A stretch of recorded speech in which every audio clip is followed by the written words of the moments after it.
Welcome on my first step ever to the 84th episode, where we try and discover and uncover stories that help you become more strong, more powerful, and it helps you understand that why you should always listen to your heart and have the conviction to move forward towards your goal. And to help us on this journey, today we have an amazing and really talented young girl all the way coming from Canada. So please join me in welcoming Urmi Hossain.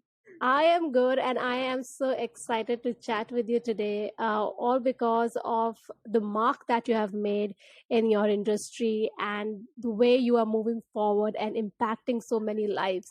So let me introduce you to my listeners and audiences today. Urmi is a full-time female worker in the financial service industry. She started working in this industry for about 6 years, which is really, really nice because I think the number of years really add a lot to your experiences as well. And you become perspective about things and she comes from an educational background in finance, well, of course, and she's currently pursuing her CFA designation. And that's why I say that she is a talented young girl, always looking forward to improving herself, going ahead and, learning more skills. So she also volunteers for causes such as women empowerment, and she likes to give back to the non-privileged at such a noble use of time. She's a big proponent of self-investment and continuous learning. This is really amazing. And she has also written a very, very interesting book, which is called Discovering Your Identity. And I think that's the very, very relevant topic that we would be discussing today. And also understanding that where does this come from? Before we reach anywhere, there are a lot of phases that we go through and very, very different experiences that we acquire. So let's go back to the very beginning of Urmi. So Urmi, can you please tell us, our viewers and listeners, that where do you come from? What is your background and what were your mindset while you were growing up? A lot of questions over there. Yeah. So my name is Urmi, as you introduced me, and I live in Canada. And so this is an interesting question that you're asking me, and which is one that I have not heard for many years, which is where are you from? Because it was one of the questions I always struggled to answer, especially after moving to Canada. So I always tell people that I am Italian by birth and Bengali by blood. So I was born and raised in Italy, and my parents are from Bangladesh. And now I am Canadian by law because I've been living in Canada for so many years, and I was finally able to get the citizenship in Canada. To answer a little bit about myself, I work in the financial services industry, and to answer the question, which is about mindset, I would say that I had this mindset of curiosity and always open to learn, and which is something that's reflected a lot in my personality and in the things that I do, because as you mentioned, like I'm always looking to learn new skills, and even in my education, I never stop for learning. I'm still currently studying, and I'm working in the financial services industry, and I grew up with this mindset of always being curious. Like I'm always curious about things. I like to explore stuff, and I'm always looking for things to learn. Like I learn through education, but I also read a lot of books, and I watch a lot of documentaries, which is something that people find like boring of me. But I just love watching documentaries because I feel like I can learn so much, and I am someone who's very like always like willing to learn. Like I never say no when it comes to learning, because I feel like we're student for life at the end. Like no matter what your age is, you're always learning. You're always student, basically. That's an interesting background that I think you own.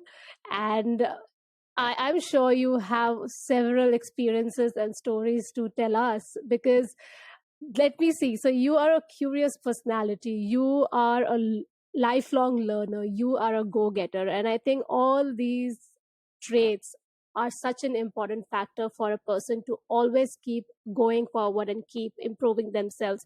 And this is how you become the best version of yourself. Now, coming from finance industry, you still place a lot of importance on personal branding. That is very interesting. Just before I ask about why personal branding, I like to backtrack and ask, like, because you have several different identities. Your parents are from Bangladesh, but you were born in Italy. Now you were Canadian. So were there ever, challenges in your own head trying to identify that who you really are? And if you did have those kind of challenges, how did you overcome them? Yes, so I always had this issue about my identity because I never knew how to identify myself to people. So, especially for instance, when I was in Italy, when I would go to school, people would look at me as not belonging to them, because all the people that I was surrounded with they were pretty much Italian. Okay, there was no kid from Bangladesh. There was no like immigrant kid or anything like that. Even though I was born and raised in Italy, I still felt like I did not belong to their world because I looked different, even though I sounded I sounded very much like them because I was speaking Italian very fluently. I learned it at school. And in my whole life, I always felt like I was an outsider. I never felt like I was fitting a box because I was very conscious that I did not look like my other friends, and I always felt like they couldn't totally understand me because it was very new for them as well. They never met someone who was like different from them. But the problem was that at home, I feel like I did not belong even at home because I had this upbringing which was so much Western, it was so Italian that when I was at home, I feel like I did not belong to my home because my parents could not understand me. My parents always had these strict rules on me, these rigid rules. They wanted me to behave a certain way. They wanted me to do certain things. And so my whole life, I didn't know if I had an identity. Like I never knew if I should tell people I am Italian or if I should say I'm Bengali. But every time I would say I would say like I'm born in Italy and my parents are from Bangladesh. This is how I would present myself to people. But then when I moved to Canada, this is where I struggled the most because like the question that you asked me was, where are you from? When people would ask me this question, this is where I struggled. Because I was like, do I say I'm from Bangladesh or do I say I'm from Italy? And again, I was like, okay, I'm just going to try with either one of the answers. So sometimes I would say I'm Italian and people would look at me and be like, okay, but you don't look Italian. And when I would say, okay, I'm going to just say I'm from Bangladesh, and people would question it because they would see that my accent was very Italian when I would speak English. So for many years, I went through this struggle because I was like, people question everything I say and I don't like it. So in the recent years, I think I just had a lot of like self-reflection about this. And I was like, do I have an identity? What is actually my identity? And after living in Canada for so many years and seeing so many people like me where they had this multiple ethnic background, I finally came to realize that I don't want to tell people that I am either one or these. I'm going to say that I am both because I actually embrace both of the cultures equally. So this is how now when I introduce myself to people, I say that I am Italian Bengali and I don't want anyone to question it. Like no one is in the position to question who I am, what I want to be, who I want to be. And if they want to ask further questions, I'm more than happy to answer the questions. But if I tell you that I'm Italian Bengali, this is who I am because I do have this culture that I grew up with, which was very Italian. And at home, I had my parents teaching me about their own culture, which is also part of me. So I just embrace both very equally right now. And this is who I am. I'm really glad that you had that process in your life and that you really took out some time to reflect that what really defines you. This is a question, for many of us, even if we belong to a particular country, a particular culture throughout our life. But there is a point when we are all growing up that we ask ourselves who we really are. What really defines us? Is it our culture, or is it what our parents have told us, or is it what our friends and family are telling what we look like, or what they think that we are good at? So I think it's a very necessary step that you have taken of actually understanding that who do you think you are and really owning up to it. And I believe this process must have made you so much more confident in your own self, and not just the kind of identity that you have created, but each and every decision that you're taking from there on, because this is a very, very essential step. So I am really happy that you did that, and you have such an amazing identity to begin with, because it's so unique. And I think unless you would have owned it up, I would have never met such a unique person. So Thank you. this is really amazing. I'm so happy that you're sharing your thoughts, your vulnerabilities with us, and how the entire thing went for you. So Urmi, from coming from Italy, having going through these different challenges all your throughout your academic life while growing up, and then coming to Canada and having this self-reflection moment, when was the time you thought of stepping into the personal branding industry, and why did you think of it? So it was, I would say it was almost 3 years ago, almost, okay? I would say it was probably like at the beginning of 2020.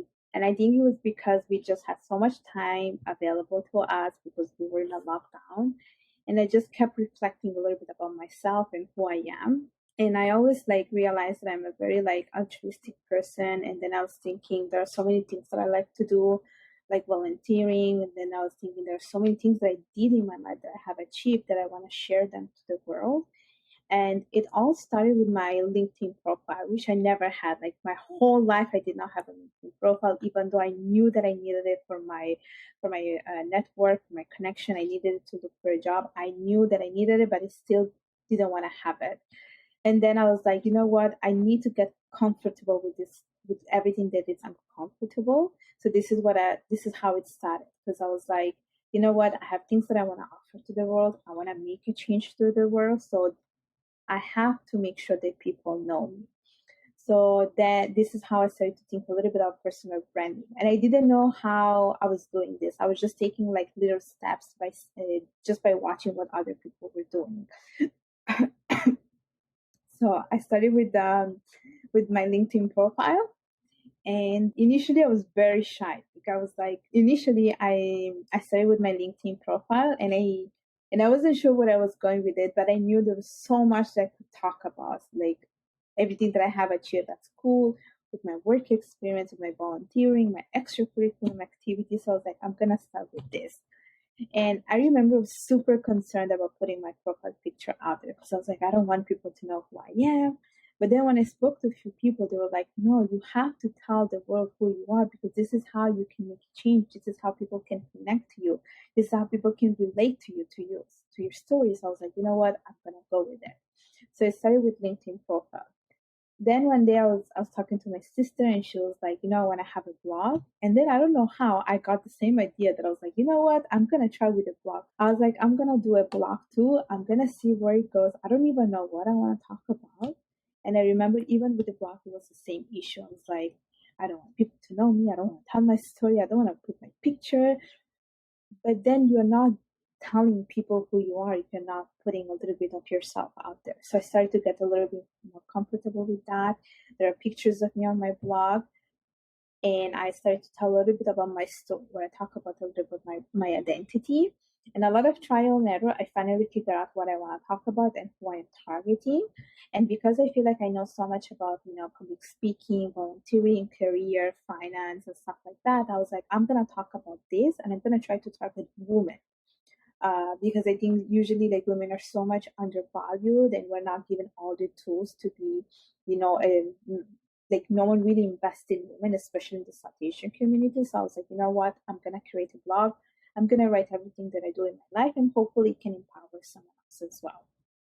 So I started with that.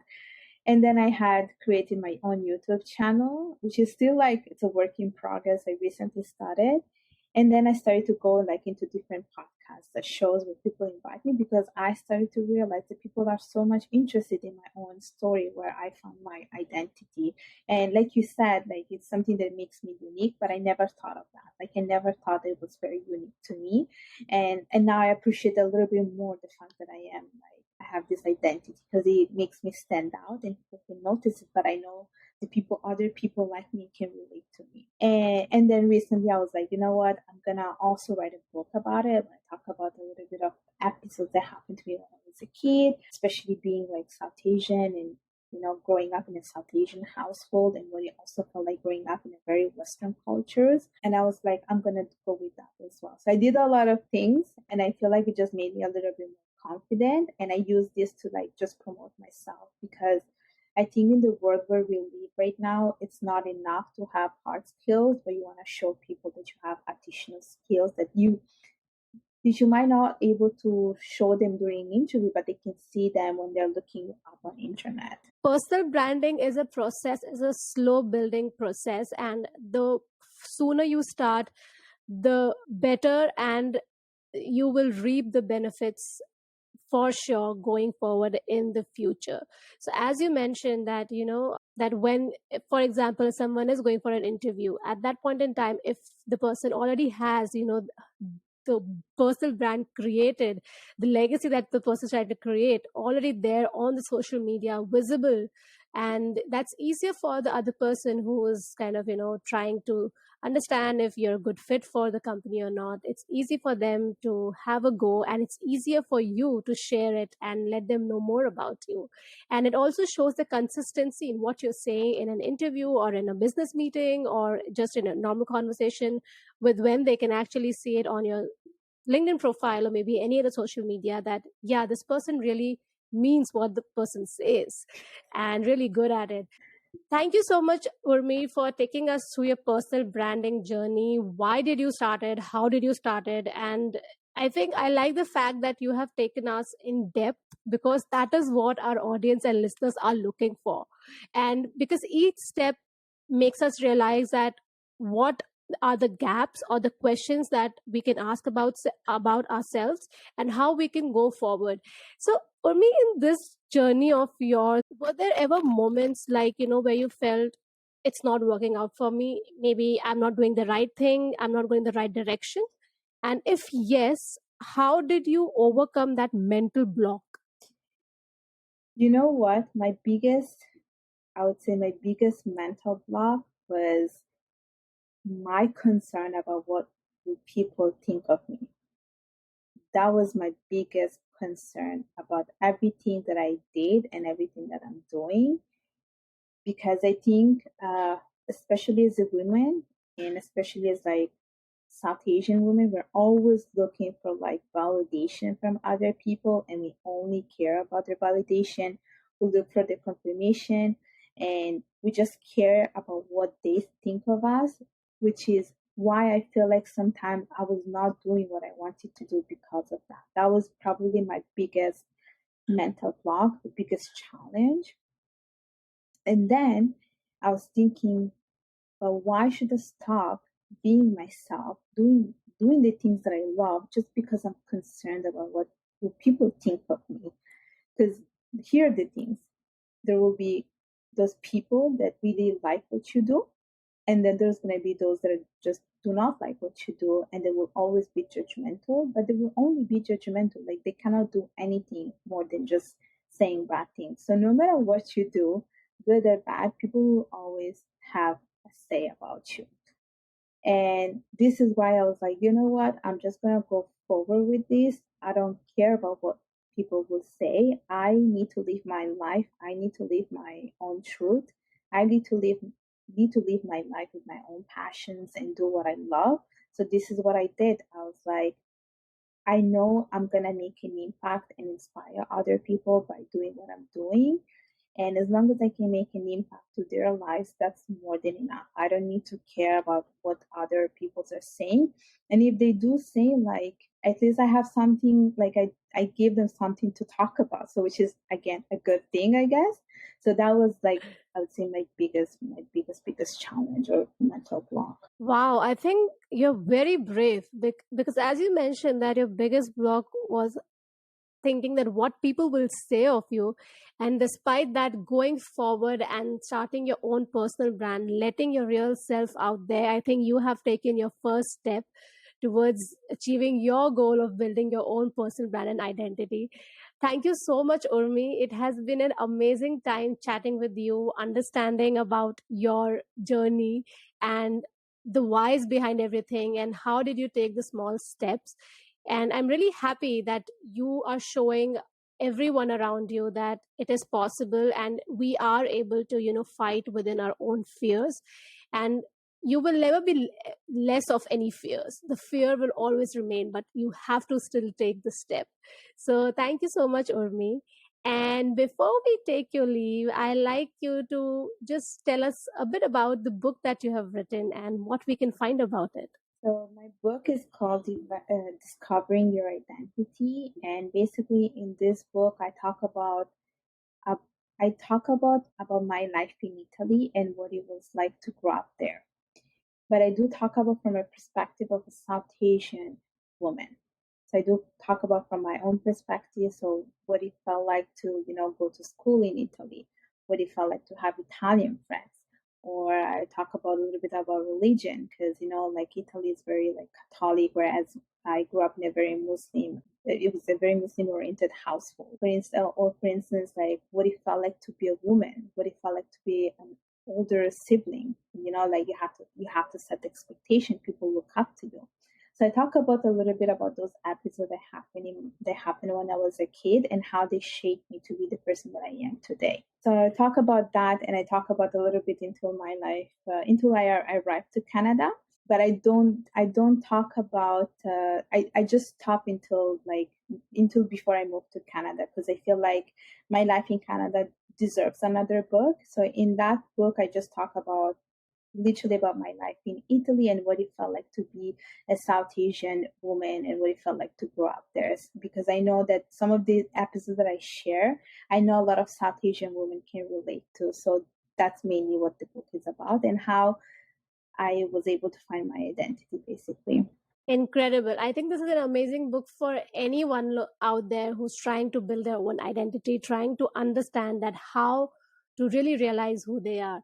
Thank you so much, Urmi, for being on my first step ever and taking us through your journey in such a candid way, because that's how we understand that what really goes through before taking your first step.